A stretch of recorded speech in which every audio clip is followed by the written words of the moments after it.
نکاح کنه.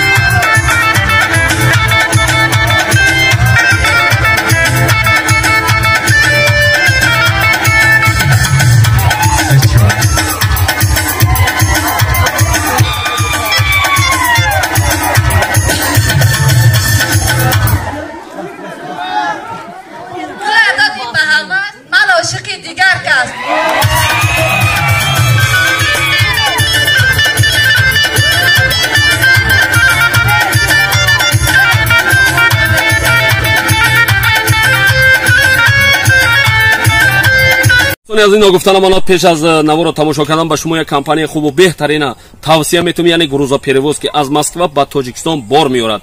بار در تریتوری بزرگ لوبلینا و ساداباد جمع می شود. تریتوری مسکو دستافکا 20 پلاتین دوستان عزیز، بار به طرف شهر دوشنبه، شهر باختر، ناحیه یاوان، عبدالرحمن جامی، ناحیه غازی ملک، یعنی تمامی شهرهای جمهوری تاجیکستان بار شما را آورده ساق و سلامت میرسونند. کمپانی اکای بختیار و بهرام جان دوستان عزیز، 6 تا رقم‌های تلفنشون در این روی اکران میمونه. مرامت کرده زنگ زنید، بارای خود را به تاجیکستان روان کنید. سلامت باشید.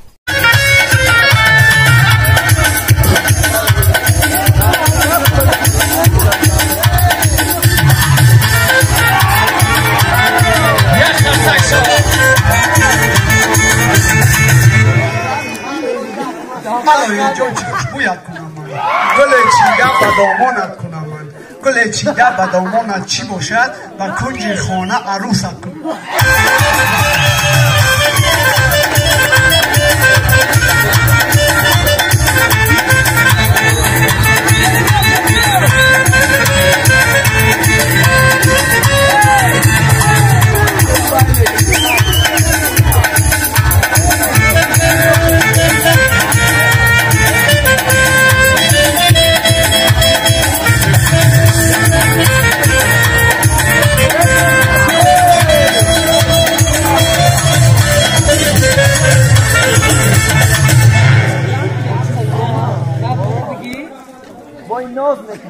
گلت گلی مشالکه خدا رنگ افشان.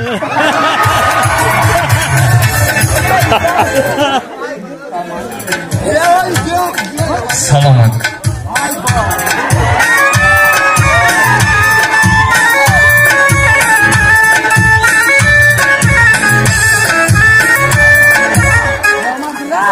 گذرتانی مرسیدس پردیک جان نگفت نیست، حالا این شما یک هم خوبی شد.